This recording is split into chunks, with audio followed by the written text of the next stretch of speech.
One, two, three.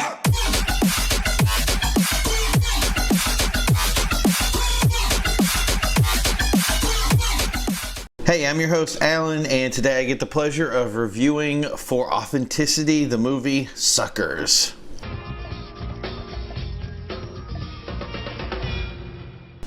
With full disclosure, Suckers is actually one of my favorite movies. There's a lot to it for it, but what today we're trying to do is figure out which parts of this is actually real and what part is, just like anything in the car business, embellished to great lengths. So get ready, we're going to review it right now.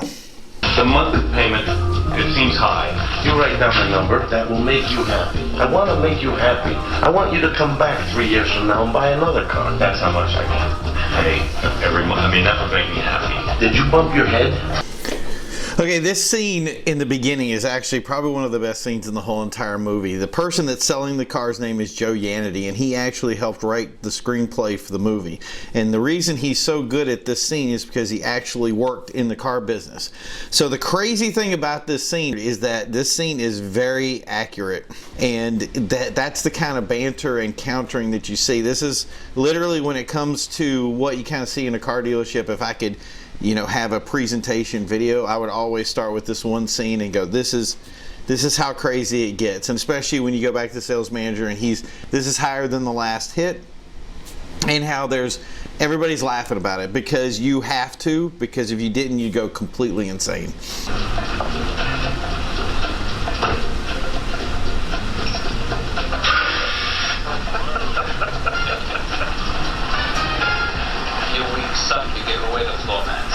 I'm not going to blow the guy out of the floor mats. It was a deal breaker. Bullshit. That pussy was hooked. Get out of my sight. You're fired. That was a home run. $2 grand over sticker. You can't fire me. You want to bet your commission?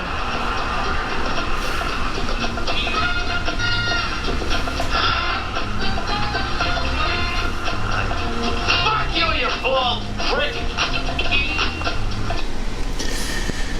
Okay, scary enough, this is actually extremely realistic, and not so much now.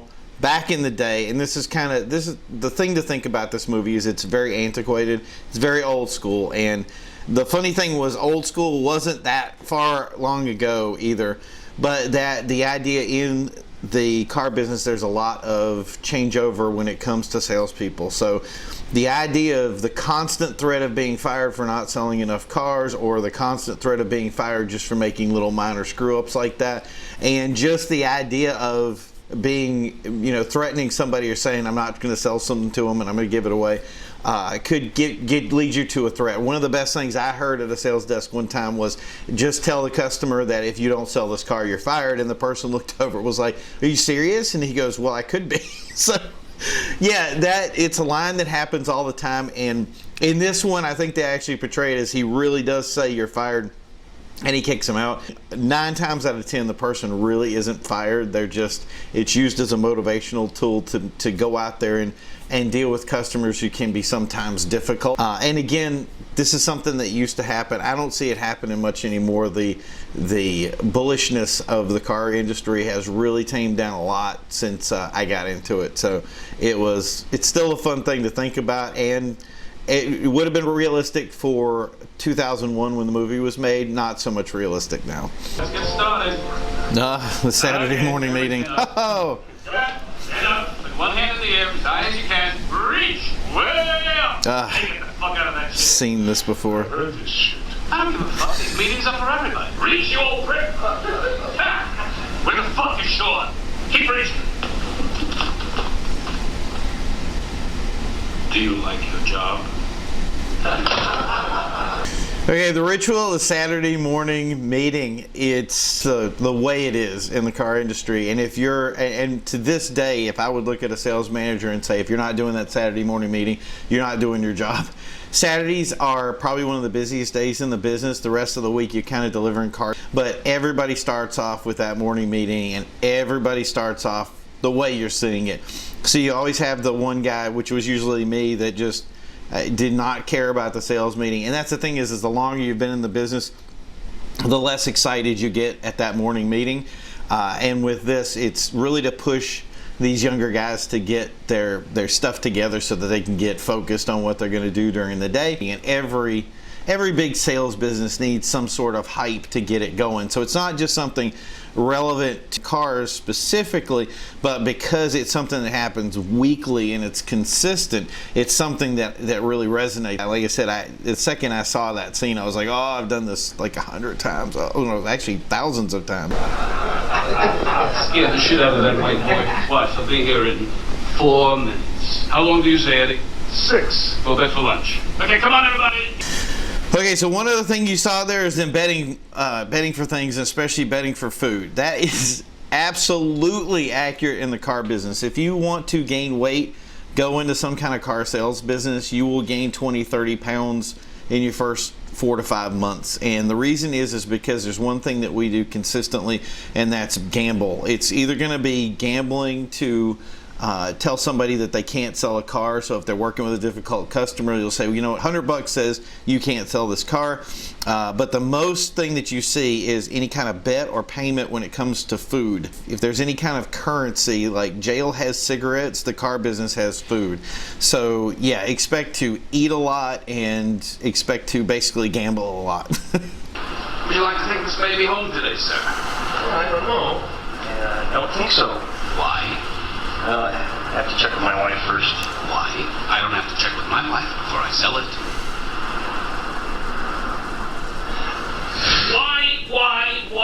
Why? Okay, this section is really cool, and the reason is because there's a little psychology to it. Whenever anyone walks into a dealership, it's kind of like walking into Vegas. You kind of feel that you can somehow empower or outsmart it. And with any kind of dealership thinking, a buyer will come in and they basically puff out their chest. They think that they can outsmart the salesperson, and what'll happen is they try to make bad excuses, and a salesperson can tear them apart. And the way they do that is literally just asking why, or asking some variation of it. In other words, if I got to go check with my wife, really? I don't have to check with my wife when I do something. Why is it different for you? All of them are variations of why, and it really steams a customer, because if they're not 100% honest and genuine, they fall apart. So if a customer says something and you can tear it apart, you know it's fake. If it's something you can ask them and they're 100% on it, in other words, they stick to their story and they're not offended by it, like, you're going to see immediacy in it, and that's their honesty. And it's kind of a trick to it. In this one, they play it off as being, this is just the way things are. In reality, it's a little bit different, but it's well played. Then shut the fuck up. The first one to speak loses.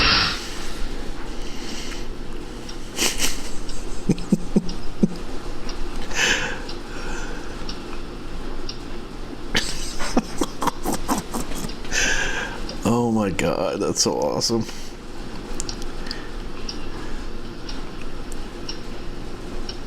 Now.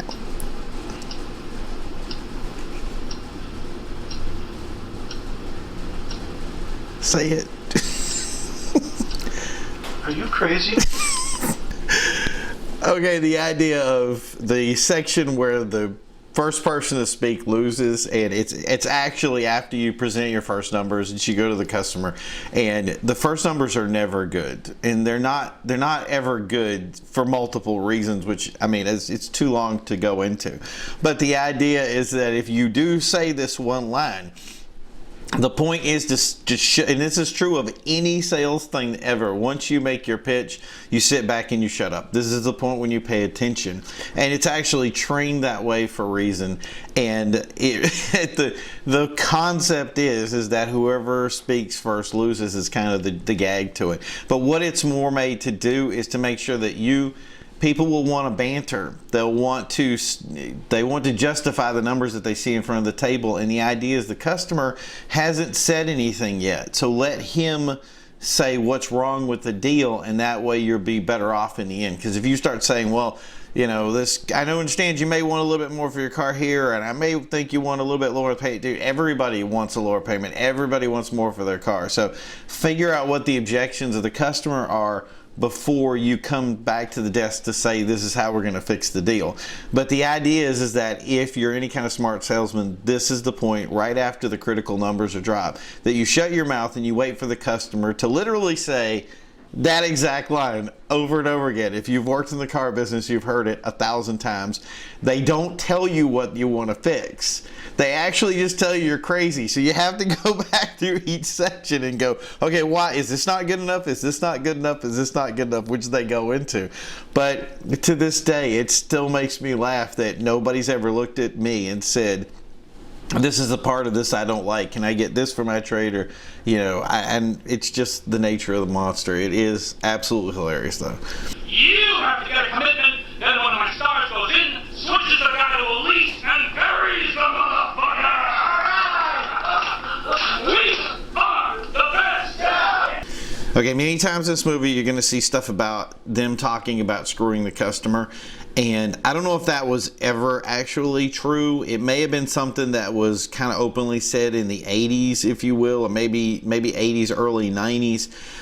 It really died off later on. I don't ever remember hearing it in the car industry the way they're actually saying it. Most of the times the thought is that we just don't want to lose money on a car when we're selling it to a customer while making a deal. That's really the big thing. The person you don't want to screw is yourself or your own company selling a vehicle. So that's pretty much the priority. And today, with the advent of social media and things of that nature, it really is that you can't do anything bad to the customer, because customer satisfaction is huge now, both from the automaker themselves and from the store that's actually selling it. They want to make sure that they look good everywhere, and the more it's gone on, the more things have kind of reinforced that. So like I said, during any time that I've actually worked in the business, I've never heard that said before. So Good afternoon, Southside.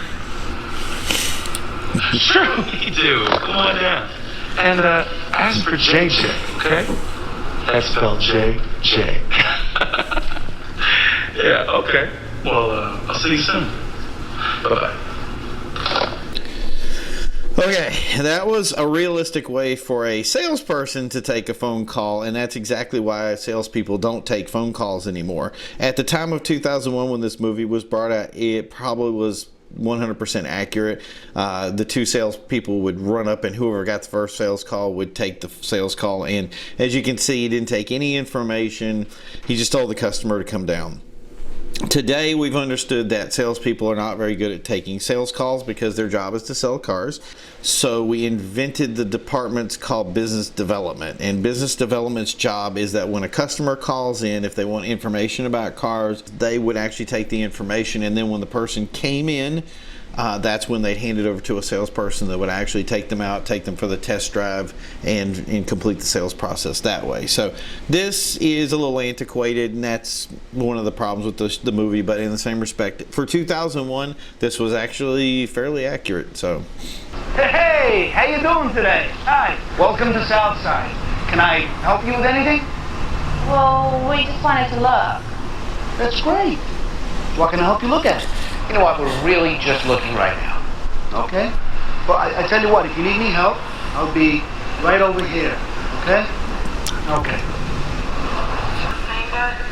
there he comes. What are you doing? Why don't you leave the customers? Listen, they're just looking. Get the keys to that car. Get out there and drive them. It's only the first one that looked. Get out there and drive them now. Keys in here? Amateur. I actually love this scene because it's one of the most unbalanced sections of the car world I've ever seen, and it happens everywhere regardless. So the new guy comes in, he goes to his first customer, the customer says, I'm just looking, they want to be left alone. He doesn't want to invade their space, so he backs off, lets them do what they want to do, and the sales manager that put him on that up comes out and says, why aren't you taking that customer? Now they're in this little precarious situation of saying, okay, I have to either get fired or I'm going to have to push myself in a situation and just deal with the ramifications of the customer getting mad at me. And it's actually a very character forming moment when you go, I still like my job, I want to get paid, so I'm going to go out there and deal with the customers. And I'm just so glad they added it because it's another indicative sign of being in the car business. And nowadays, there's a lot of dealerships that don't want to be pushy anymore, so they don't really force salespeople on customers. But even now, and I find it funny that customers now say, well, you didn't come out and greet me, so obviously I wasn't important. Go a little crazy. Be creative. We used to take the trade-in keys, throw them on the roof. Sir, you are not leaving today without buying a car. Okay, so this story I have actually heard a lot. It's a repeated story that the trade keys for somebody was thrown on the roof of the building to make sure that they couldn't get away, or different kind of tactics. And I've never actually seen it done. If it was done, it was probably done in the 80s, 70s or 80s at best. But it's never happened when I've seen it. And the reality is as long as I've been in the car business, if you threw somebody's keys on the roof and the owner found out about it, chances are you'd be fired. And today, even worse, it would definitely be on a review someplace, and you'd probably have a tough time finding a job. So yeah, that's not happening. But it's pretty funny to see that famous story make it into the movie. So all in all, Suckers is a car dealership movie with a little bit of story splashed in to make the movie interesting. For the story side, it's the story. You can take it or leave it. But when it comes to the dealership side, they definitely get a very good grade. But like everything that is evident in a car dealership, embellishment and flamboyance are the name of the game. So how much of it was out there and crazy? A lot of it. But in the same respect, that's how the car business is. So I'm going to give it an A. We're going to call it a day. Thanks you guys for watching, and we'll talk to you soon. Bye. This is one crazy fucking business, Eddie. Hey, partner, I know it's your first month, but don't worry. Not all as crazy as this.